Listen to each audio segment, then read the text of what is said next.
மேஷராசி அன்பர்களுக்கும் என் பணிவான வணக்கங்கள்.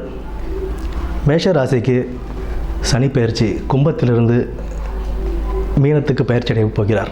மார்ச் மாதம் 29ஆம் தேதி 2025 அன்று கும்பத்திலிருந்து மீனத்திற்கு, அதாவது மேஷத்திற்கு 12ஆம் இடமான விரயஸ்தானத்துக்கு வரார்.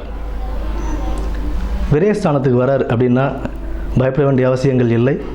ஏன் அப்படின்னா சுப விரயங்களாக செல்லும், சுப விரயங்களாக இருக்கும். நல்ல தொழிலில் முன்னேற்றம் கொடுப்பார், தொழில் முன்னேற்றங்கள் இருக்கும். தொழில் முன்னேற்றம் இருந்தாலும் கொஞ்சம் கூடுதல் கடின உழைப்பும் கொஞ்சம் பொறுமையும் அவசியம். வேலை செய்கிற இடத்துல அதிக கோபங்கள் படக்கூடாது. கொஞ்சம் பொறுமையாக இருந்து நிலையான ஒரு வாழ்க்கையை ஏற்படுத்திக்கலாம். நல்ல உழைப்புக்கான நேரம் இது. நல்ல கடின உழைப்பு, நம்ம எந்த அளவுக்கு நேர்மையாக உழைக்கிறோமோ அந்த அளவுக்கு உண்டான பலன்கள் நமக்கு அவர் கொடுப்பார். சனி பகவான் பொறுத்த வரைக்கும் அவர் தர்ம கர்மாதிபதி.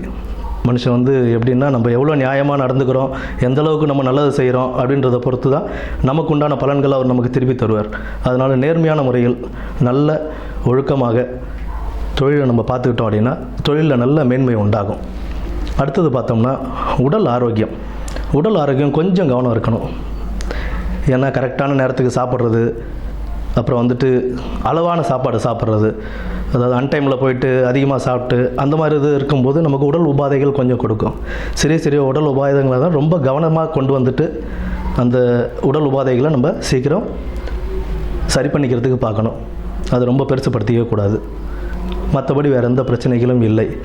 அடுத்து கல்வியில் இருக்கிறவங்களுக்கு கொஞ்சம் கடின உழைப்பு தேவைப்படும். நல்லபடியாக உட்காந்து படித்தாங்க அப்படின்னா நல்ல லெவலுக்கே வரலாம். அதுவும் மெயினாக அடிப்படை கல்வியில் இருக்கிறவங்களுக்கு நல்ல உழைப்பு தேவை. கடினமாக உட்காந்து படித்தாங்க அப்படின்னா டைம் ஸ்பெண்ட் பண்ணி நல்லா படிக்கணும். நானும் படிக்கிறேன்னு உட்காந்து படிக்காமல் டைம் ஸ்பெண்ட் பண்ணி நல்லா படித்தோம்னா அதுக்குண்டான பலன் நமக்கு கண்டிப்பாக கிடைக்கும். அடுத்து இதற்குண்டான பரிகாரங்கள் அப்படின்னு நம்ம பார்க்க போனோம்னா குலதெய்வ வழிபாடு மிக சிறப்பு தரும். எந்த ஒரு ராசிக்காரர்களாக இருந்தாலும் குலதெய்வ வழிபாடு மிக சிறப்பு தரும். அடுத்து சனிக்கிழமைகளில் விநாயகர் வழிபாடும் சிவன் வழிபாடும் இருக்கிறது அவசியம். சனிக்கிழமைகளில் விநாயகர் வழிபாடு மற்றும் சிவன் வழிபாடு அது நம்ம செய்ய நமக்கு உண்டான பலன்களை அவர் நல்லபடியாக எடுத்து தருவார். நன்றி.